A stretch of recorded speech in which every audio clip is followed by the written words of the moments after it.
Dalam invasi militer ke Irak kali ini, pasukan koalisi itu terdiri dari Amerika, 255.000 tentara, Inggris, 45.000 tentara, Australia, 2.000 tentara, Czech dan Slovakia, 400 orang, serta Polandia, 200 tentara.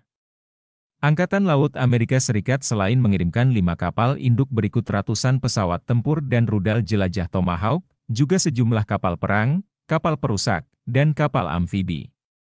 Sementara kekuatan udara yang diturunkan Amerika, di antaranya adalah Satuan Khusus Pembom 28 yang terdiri dari pembom B-1 dan B-2, Satuan Khusus Operasi Udara, 16, yaitu pesawat tempur jenis AC-130, Satuan Tempur, 49 yang memiliki jet tempur jenis F-117A, serta Satuan Operasi, 57 yang terdiri dari pesawat-pesawat Predator. Invasi militer Amerika Serikat dan sekutunya ke Irak menimbulkan peperangan yang sungguh-sungguh tidak berimbang. Kapal-kapal induk militer Amerika Serikat leluasa memuntahkan rudal-rudal maut mereka ke Irak tanpa ada perlawanan berarti dari tentara Irak. Kekuatan udara Amerika Serikat dan sekutunya amat mendominasi pertempuran udara di Irak. Di atas kertas, sejak awal memang sudah bisa diprediksikan pemenang dari adu senjata di Irak ini. Paling tidak, jumlah anggaran pertahanan kedua negara dapat dijadikan sebagai salah satu ukurannya. Irak hanya menghabiskan sekitar 1,4 miliar dolar Amerika Serikat untuk membiayai kekuatan militernya, sementara jumlah yang dihabiskan oleh Pentagon sangat besar, 450 miliar dolar AS. Dalam waktu 3 minggu sejak invasi militer dilancarkan, Irak telah jatuh ke dalam genggaman pasukan koalisi agresor Amerika Serikat dan sekutunya. Setelah menguasai Irak, pasukan koalisi AS dan sekutunya membentuk pemerintahan boneka, dengan didahului oleh pemilu 30 Januari 2005. Pada tanggal 1 Mei 2003 Bush pernah sesumbar di atas geladak kapal induk USS Abraham Lincoln bahwa perang di Irak telah berakhir. Namun benarkah pernyataannya itu? Jika benar, mengapa perlawanan bersenjata mujahidin tidak juga berhenti, bahkan semakin bertambah? Bahkan, 4 hari sebelum pemilu Irak, 31 marinir Amerika Serikat tewas di negeri di Irak. Panglima Komando Pusat Amerika Serikat yang bermarkas di Qatar, Jenderal John Abi Zaid yang pada 25 Oktober 2003 pernah mengatakan tidak akan menambah jumlah tentara Amerika Serikat di Irak harus menjilat ludahnya sendiri. Karena, 5 April 2004 lalu, ia justru mengemis agar Pentagon mengirimkan pasukan tambahan ke Baghdad. Pada tahun 2012, tentara Amerika Serikat meninggalkan Irak setelah kekalahan memalukan yang mereka alami di negeri tersebut. Umat Islam di Irak pasca invasi Amerika, kini banyak orang mereka-reka. Apakah Amerika Serikat dan Inggris yang memimpin penyerbuan koalisi sekutu ke Irak di bulan Maret 2004 yang lalu termasuk ke dalam kelompok Bani Kantura yang menyerbu Bashrah? Dengan kata lain, apakah Bani Kantura dalam hadits tersebut bisa dimaknai Amerika dan sekutunya? Secara nas memang tidak diketemukan dalil yang menunjukkan Amerika dan sekutu-sekutunya sebagai Bani Kantura yang menyerang Bashrah.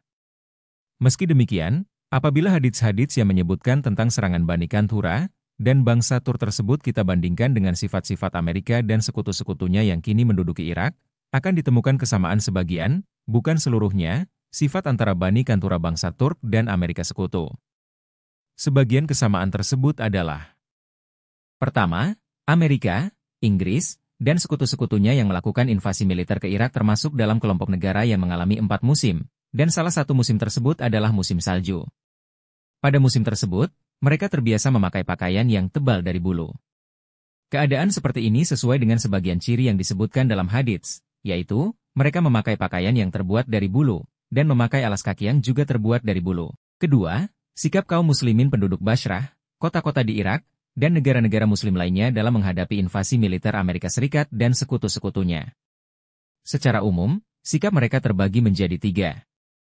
Sekelompok penduduk Irak memilih untuk murtad, dengan bergabung bersama pasukan invasi militer Amerika Serikat dan sekutunya.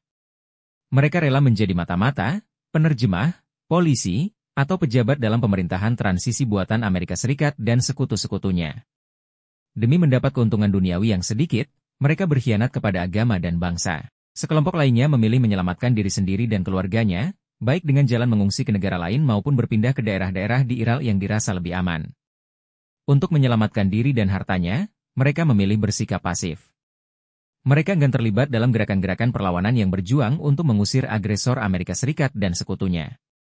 Sekelompok terakhir memilih terlibat secara aktif dalam gerakan perlawanan untuk mengusir agresor AS dan sekutu-sekutunya. Mereka rela meninggalkan harta dan keluarganya demi membebaskan negeri Islam tersebut dari penjajahan tentara kafir. Sebagian di antara mereka gugur di medan perjuangan. Sebagian lainnya terluka. Sebagian sisanya tertawan. Dan selebihnya, insya Allah, akan memetik kemenangan atas musuh-musuh Islam. Keadaan ini mirip dengan kondisi yang disebutkan dalam hadits di atas. Pada saat itulah penduduk daerah itu akan terpecah menjadi 3 kelompok. Satu kelompok mengikuti ekor sapi, menuntun binatang mereka, dan menyelamatkan diri ke pedalaman, mereka akan binasa. Satu kelompok lainnya memilih menyelamatkan dirinya dengan jalan memilih kekafiran. Adapun kelompok terakhir menempatkan keluarganya di belakang punggung mereka dan bertempur melawan musuh. Mereka itulah orang-orang yang akan mati syahid. Ketiga, secara nasab bangsa Amerika, Inggris, dan Eropa memang tidak termasuk dalam rumpun bangsa Turk. Meski demikian, bapak moyang mereka adalah sama. Menurut Imam Abu Amru, Ali Mullah Al-Qari, dan sebagian besar pakar sejarah, mereka semua adalah anak keturunan Yafits bin Nuh. Yafits bin Nuh menurunkan anak keturunan yang kelak menjadi bangsa Turk, Eropa, Gina, Jepang, Mongol, dan lain-lain. Dan karena mayoritas penduduk Amerika Serikat awalnya adalah imigran Kristen dari Eropa, maka secara nasab bangsa Amerika Serikat adalah bagian dari Eropa. Jika merujuk dari apa yang dinyatakan oleh Ibnu Katsir tentang bangsa Turk yang menjadi pengikut Dajjal, maka korelasi seperti ini semakin mendekatkan. Amerika dan Inggris yang menjadi orang tua, Israel jelas memiliki hubungan psikologis yang kuat. Israel Zionis sebagai bangsa Dajjal dan pengikut setia Dajjal mendapatkan dukungan politik, ekonomi, maupun moral yang sangat besar dari kedua negara itu. Dari sini, hubungan bangsa Turk, Romawi, Amerika dan Eropa, sebagai para pembantu Dajjal akan ditemukan benang merahnya. Kelompok ketiga, yang terakhir, hari ini banyak diwakili oleh kelompok perlawanan dari Abu Musab Az-Zarqawi Erham dan kelompok militan lainnya. Kemudian, kelompok-kelompok perlawanan yang jumlahnya sangat banyak ini membentuk sebuah Dewan Syura yang akhirnya melahirkan negara Islam Irak yang memilih Abu Umar al-Baghdadi Erham sebagai pemimpin, Amir, pertamanya. Lebih dari 20 kabilah di Irak sudah menyatakan baiat terhadap pemerintahan baru ini, dan konon pemerintahan ini sudah menguasai lebih dari sepertiga wilayah di Irak. Meskipun ada beberapa kemiripan sifat ini, namun Amerika, Inggris, dan sekutunya yang melakukan invasi militer ke Irak, tidak secara otomatis menjadi Bani Kanthura. Sebab, tidak semua ciri-ciri Bani Kanthura, itu ada pada Amerika dan Eropa. Namun demikian umat Islam bisa memetik banyak hikmah penting berkaitan dengan invasi militer Amerika Serikat dan sekutunya ke Irak ini. Di antara hikmah tersebut adalah, pertama, manakala orang-orang kafir berada dalam posisi yang lebih kuat, mereka akan senantiasa melancarkan peperangan dan permusuhan kepada umat Islam, baik melalui perang militer maupun perang pemikiran. Terlebih saat umat Islam yang diincar sebagai korban tersebut adalah kaum yang lemah secara ekonomi, politik, dan militer. Dalam hal ini, Irak adalah negara dengan penduduk mayoritas Muslim yang sedang berada dalam keterpurukan ekonomi, politik, dan militer. Setelah lelah berperang dengan Iran, Irak menghadapi serangan pasukan multinasional dalam Perang Teluk I, 1990-1991, dan mengalami embargo ekonomi dari dunia internasional, 1991-2003. Saat tengah terpuruk, ia menerima invasi militer oleh pasukan besar sekutu di bawah komando Amerika Serikat dan Inggris. Kedua, keunggulan militer sebuah pihak kerap kali menyilaukan mata para penonton. Besarnya pasukan dan canggihnya persenjataan yang dimiliki oleh pasukan invasi militer Amerika Serikat dan sekutunya ternyata menggentarkan mental banyak bangsa-bangsa Muslim. Beberapa negara Arab di Timur Tengah yang seharusnya mempunyai kedekatan nasab, darah, bahasa, dan agama dengan bangsa Irak, dalam kenyataannya justru melakukan pengkhianatan yang sangat memalukan.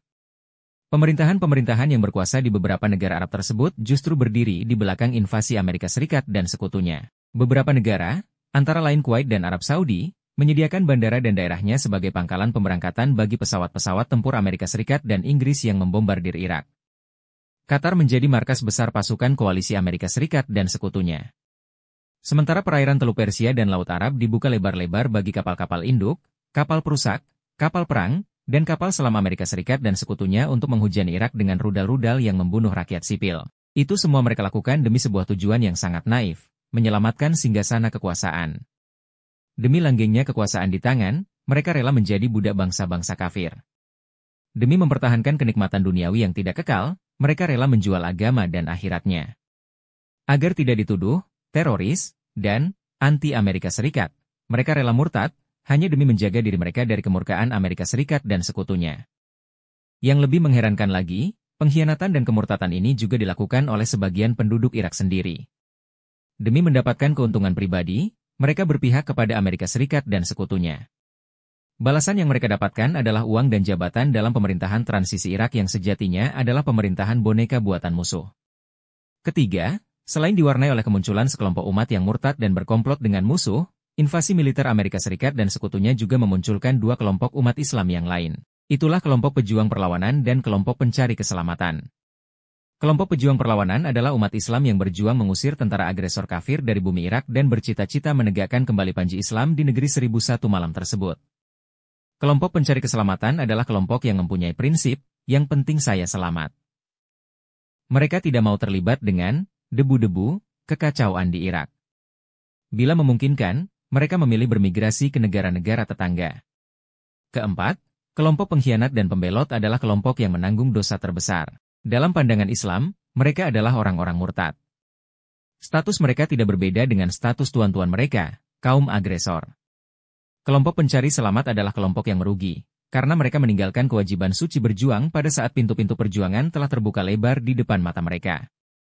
Hanya kelompok pejuang perlawanan yang berangkat dari niat ikhlas dan mengusung syariat Islam sajalah yang beruntung dan mendapat janji dua kebaikan dari Allah, menang atau mati syahid.